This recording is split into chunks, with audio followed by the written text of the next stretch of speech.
Hello everyone. ఈ వీడియోలో మీ screen మీద కనపడుతున్నట్టు ప్రతి 3 సెకండ్స్‌కి ఐపీ అడ్రెస్‌ని ఎలా చేంజ్ చేయాలో నేర్చుకుందాం. ఇక్కడ మీకు టార్నెట్ అని ఒక టూల్ వాడుతున్నాం మనం.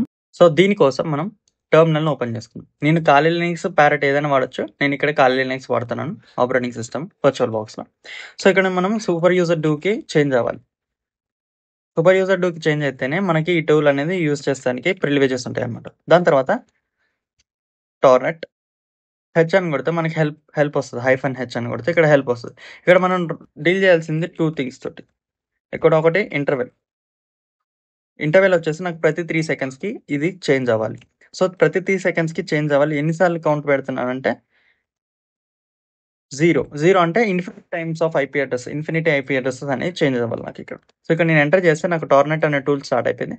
ఇక్కడ చూడండి, మీరు కాన్ఫిగర్ చేసుకుంటేనే మీకు బ్రౌజర్‌లో అనేది రిఫ్లెక్ట్ అవుతది. మీ బ్రౌజర్ సో, ఈ గైడ్ అంతా మీకు స్టెప్ బై స్టెప్ పంపిస్తాను. నాకు జస్ట్ కామెంట్స్‌లో టార్ మోడ్ అని టైప్ చేసేసి పెడితే నీకు డైరెక్ట్ డీఎం చేసేస్తాను. సో, ఇక్కడ చూసుకుంటే మనకు ఐపీ అడ్రెస్ అనేది ప్రతి 3 సెకండ్స్‌కి ఇట్లా చేంజ్ అయిపోతున్నాయి ఇక్కడ. సో, దిస్ హౌ మీరు ఇట్లా ఐపీ అడ్రెస్ అనేది చేంజ్ చేసుకోవచ్చు టార్నెట్ అనే టూల్ ద్వారా.